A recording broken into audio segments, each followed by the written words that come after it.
నిన్న ఈ విషయాన్ని నేను మాట్లాడాను. దీంట్లో ఏందంటే ఇప్పటివరకు పోలీసులు దీన్ని ఆత్మహత్యగా భావించారు.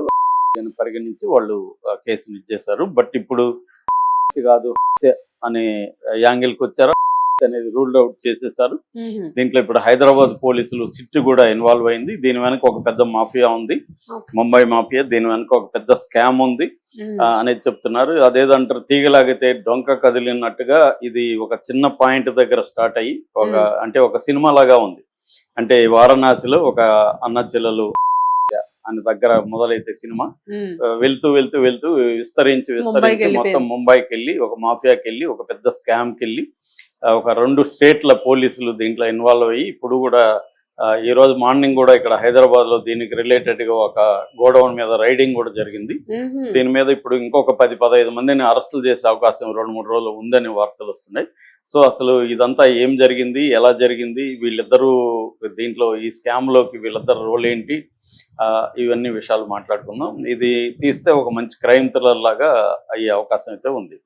సో ముందుగా వీళ్ళిద్దరు ఎవరు అంటే గుణలపల్లి గణేష్ గౌడ ఇతని పేరు, 46 ఏళ్ళు, అన్న.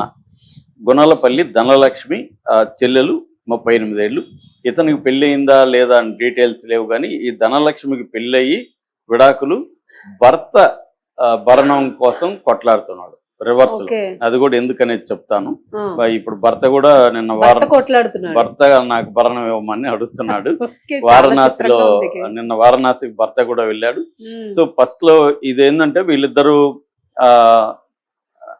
4 రోజుల నుంచి వారణాసిలో ఉంటున్నారు. ఇది ఫిబ్రవరి 8న 3 గంటల ప్రాంతంలో అక్కడ లాడ్జీ వచ్చి సిటీ ఇన్ అనే ఒక హోటలు, అది కాంట్ అనే ఒక ప్రాంతం ఉంటుంది అక్కడ. ఆ ప్రాంతంలో బడ్జెట్ హోటల్స్ ఎక్కువ ఉంటాయన్నమాట, తక్కువకు. ఆ బడ్జెట్ హోటల్స్ లో వీళ్ళు దిగారు. అంతకుముందు కాశీ విశ్వనాథ్ టెంపుల్ వెళ్ళి దర్శనం చేసుకొని వచ్చారు. బట్ పెద్దగా ఎక్కడ బయటికి వెళ్ళట్లేదు అనేది చెప్తున్నారు. సో వీళ్ళు ఏంటంటే 12 గంటల లేకపోతే 24 గంటలు అనేది డిస్ప్యూట్ వచ్చింది. దాన్ని ఫోన్ చేసి వాళ్ళకి చెప్పడానికి 12 గంటలే అనేది చెప్పడానికి, ఇది చెక్అవుట్ టైం చెప్పడానికి వీళ్ళు ఫోన్ చేసామంటున్నారు. ఫోన్ చేస్తే తీయలేదు. తర్వాత వీళ్ళు బిల్లు కొట్టిన తీయలేదు. దాంతో పోలీసులకు ఫోన్ చేశారు. అక్కడ పోలీసులు వచ్చి సిగ్రా అంటారు, సిగ్రా పోలీస్ స్టేషన్ నుంచి పోలీసులు వచ్చి మాస్టర్ కీ ఉంటుంది కదా, మాస్టర్ కీ ద్వారా తలుపు తెరిచి లోపలికి వెళ్ళి చూస్తే ఇద్దరు కూడా కింద పడిపోయినారు. నోట్లో నుంచి నొరగా రక్తం వస్తున్నాయి. పక్కన కొంచెం టాబ్లెట్లు అట్లాంటివి, ర్యాపర్స్ అవన్నీ ఉన్నాయి.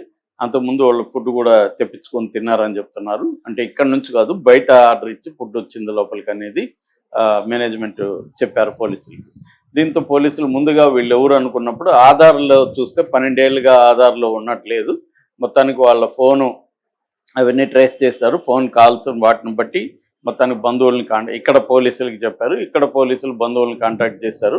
మొత్తానికి బంధువులు ఒక 6 మంది దాకా నిన్న అక్కడికి వెళ్ళారు. అందులో వీళ్ళ అంకుల్ వెంకటేష్, ఈమె మాజీ భర్త, ఇంకొంతమంది కలిసి అక్కడికి వెళ్ళారు. వాళ్ళు కూడా వెంకటేష్ మీడియాతో మాట్లాడాడు. సో పోలీసులకు కూడా వీళ్ళు కొన్ని విషయాలు చెప్పారు. అదేంటంటే 2 రోజుల ముందే ఈ గణేష్, ఈ వెంకటేష్ అంకుల్కి ఫోన్ చేసి నాకు భయంగా ఉంది, నాకు థ్రెట్లు వస్తున్నాయి అనేది చెప్పాడు అని చెప్తున్నారు. సో ఇప్పుడు ఎప్పుడైతే భయంగా ఉంది, థ్రెట్ అనేసరికి పోలీసులు అలర్ట్ అయ్యారు. ఏంటిది, ఇది హత్య ఏమన్నా అయ్యుండొచ్చా అని. అట్లాగే ఇప్పుడు టాక్సికాలజీ రిపోర్ట్ కూడా వచ్చేసింది. టాక్సికాలజీ రిపోర్ట్లో ఒక సంచలనమైన విషయం ఏంటంటే అల్ప్రాజోలామ్ అనే ఒక మత్తు ఇది. దాంతోపాటు ఆర్గానోఫాస్ఫేట్ అనే ఒక పెస్టిసైడ్, ఈ 2 సింక్రొనైజ్డ్గా ఉన్నాయి. అంటే ముందుగా మత్తు మంది ఇచ్చి తర్వాత విషం ఇచ్చినట్టుగా అర్థమవుతుంది. అంటే వీళ్ళకి టీ ఎవరో ఇచ్చారు, ఆ టీలో మత్తు మందు కలిపారు. తర్వాత ఫుడ్లో ఈ పెస్టిసైడ్ ఇచ్చారు. ఇది సింక్రొనైజ్ అయిందనమాట టాక్సికాలజీ రిపోర్ట్లో.